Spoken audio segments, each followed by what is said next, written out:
Nanawagan si Pangulong Ferdinand Marcos Jr. sa mga Pilipino na pairalin ang pakikipagkapwa, pangunawa at pagmamalasakit ngayong Semana Santa. Ito'y kasabay ng mga hamong kinakaharap ng bansa kabilang ang epekto ng pagtaas ng presyo ng langis dulot ng tensyon sa Middle East.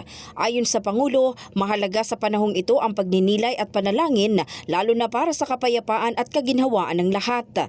Hinimok din niya ang publiko na maging mapangunawa, mapagbigay at mapagmahal lalo na sa mga higit na nangangailangan. Kasabay nito, tiniyak ng Pangulo na magpapatuloy ang pamahalaan sa pagbibigay ng tulong.